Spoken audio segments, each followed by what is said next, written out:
నగర వ్యాప్తంగా రేషన్ దుకాణాల ముందు పెద్ద పెద్ద క్యూ లైన్లు దర్శనమిస్తూనే ఉన్నాయి. సన్న బియ్యం కోసం షాపుల వద్ద గంటల కొద్దీ నిరీక్షించే తప్పట్లేదు.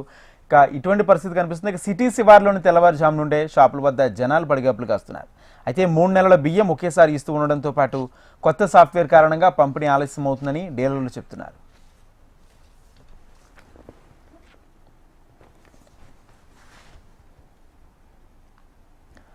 రేషన్ షాపుల వద్ద లబ్ధిదారుల కష్టాలు అన్నీ కావని చెప్పాలి. ఏ షాప్ వద్ద చూసినా పెద్ద పెద్ద క్యూ లైన్లు దర్శనమిస్తున్నాయి. ఒక్కో లబ్ధిదారుడికి సరుకులు అందించేందుకు 15 నిమిషాల సమయం అవసరం అవుతుంది.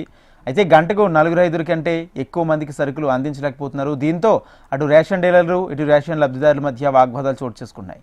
దీనికి అంతటికీ కారణం కొత్త సాఫ్ట్వేర్ ప్రవేశపెట్టడమని తెలుస్తుంది. వర్షాకాల నేపథ్యంలో ఆహార భద్రతా కార్డులకు జూన్ మాసంలో 3 నెలల సరుకులు అందించాలని ప్రభుత్వం నిర్ణయించింది. గతంలో ఉన్న సాఫ్ట్వేర్ మార్చడంతో సరుకులు పొందేందుకు ఆహార భద్రతా కార్డుదారులకు తిప్పలు తప్పడం లేదు.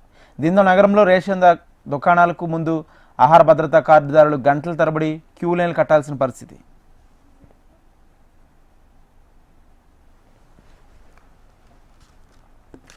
ఒక్కో ఆహార భద్రత కార్డులో ప్రతి సభ్యునికి 6 కిలోల సన్నబియ్యాన్ని ఉచితంగా పంపిణీ చేస్తున్నారు. అయితే కేంద్ర ప్రభుత్వం పంపిణీ చేసే 5 కిలోల రాష్ట్ర ప్రభుత్వం ద్వారా లభించే కిలో బియ్యం వేర్వేరుగా తూకం వేయాల్సిన పరిస్థితి ఏర్పడింది.